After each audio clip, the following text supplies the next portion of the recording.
प्रचंड बहुमत से ट्रांसपोर्ट आज से शुरू होगा और मैं देख रहा हूं देश हित में, बंगाल का हित में से भरा हुआ है।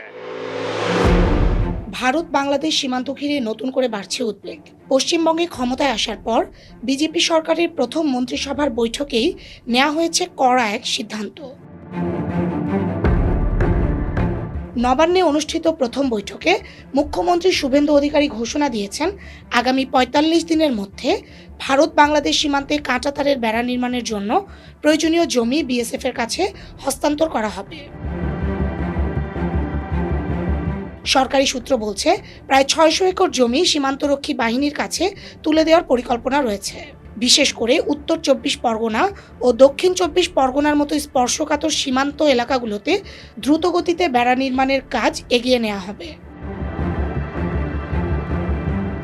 বিজেপির দাবি, অনুপ্রবেশ, মানব পাচার ও চোরাচালান ঠেকাতেই এই উদ্যোগ। দীর্ঘদিন ধরে যেসব অংশে কাঁটাতারের বেড়া অসম্পূর্ণ ছিল সেগুলো দ্রুত বন্ধ করতে চায় নতুন সরকার।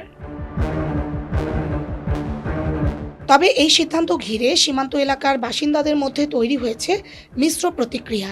অনেকের আশঙ্কা, নতুন বেড়া নির্মাণের ফলে সীমান্ত ঘেঁষা মানুষের চলাচল, কৃষিকাজ ও আত্মীয়তার যোগাযোগে জটিলতা তৈরি হতে পারে। বিশ্লেষকরা বলছেন, পশ্চিমবঙ্গে বিজেপি ক্ষমতায় আসার পর সীমান্ত নীতি আরও কঠোর হবে এমন ইঙ্গিত আগেই মিলেছিল। প্রথম বৈঠকেই সেই বার্তা স্পষ্ট করল নতুন সরকার। দর্শক, কমেন্ট করে জানান আপনার মতামত।